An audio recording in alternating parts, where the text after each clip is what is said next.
What is going on, guys, girls, and Al Hayat? The theorist or philosopher that group Sarp will be talking about today is Socrates.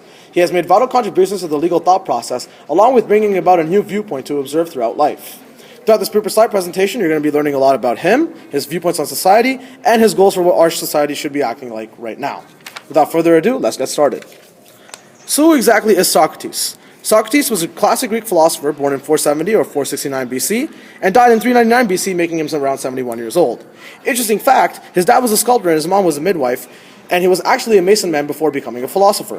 One main problem we face with Socrates is that he actually didn't write any of his theories or philosophies down, which makes us resort to his students, such as Plato, to give us information about his theories and philosophies. One really important thing was his contribution to the field of ethics through the Socratic method, which we will be going over later on in the presentation. Now, moving on to Socrates and the society he lived in. Society at the time was in the pursuit of wealth. Socrates himself personally did not agree with this. He thought we should actually go for the pursuit of virtue through making friendships and building tighter-knit communities, which result in learning about the environment and the people around you and your place in society itself.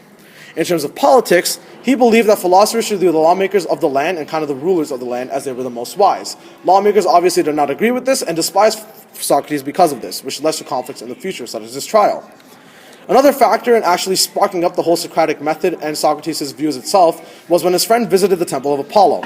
During this time, the Pythia over there, which was the young priestess, said that Socrates was the wisest man of them all. Socrates obviously did not agree with this and tried using his Socratic method on the people around him to find a person wiser than him. Obviously, no one passed the test itself, which led to one of two things.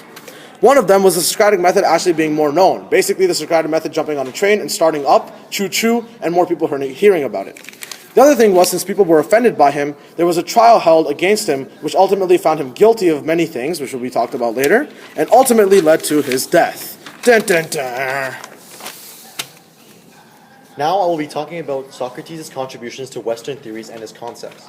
The Socratic method is a dialectic method of inquiry, otherwise known as cross-examination. It's based on asking questions and answering them, and using questions that require inquiry, and is used to find better ideas by eliminating the ones that lead to contradictions. This leads to finding more correct answers, as well as refining the ones that aren't as good, and optimizing them in the well-met hypotheses with a clear focus on contradictions, improving it drastically. Its application can be used to help a group working on a common goal to find the best answer to their problem.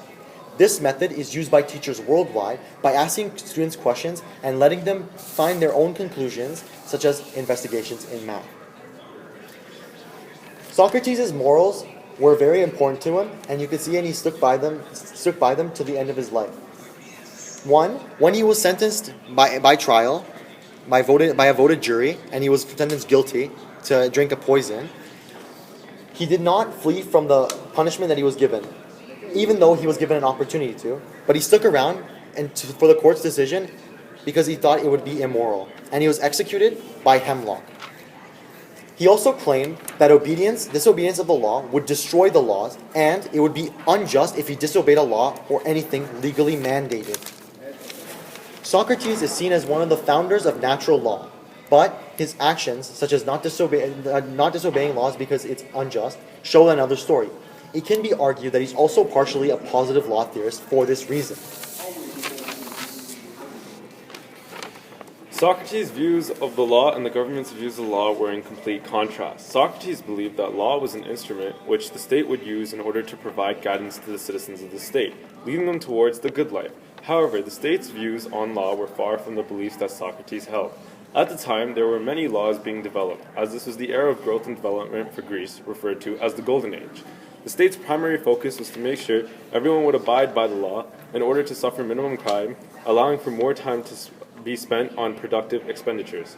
To ensure that the citizens of Athens would follow and respect these laws set by the state enforced these laws with drastic punishments. For expressing freedom of speech, Socrates faced very strict punishments.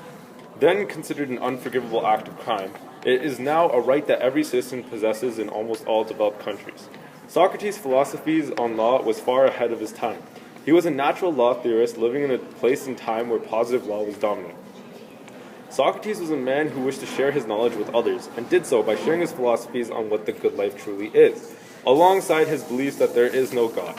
He shared these thoughts with strangers he would meet at the marketplace and try to strike insightful conversations with them, as he felt both parties were benefiting by gaining the other person's views on the topic.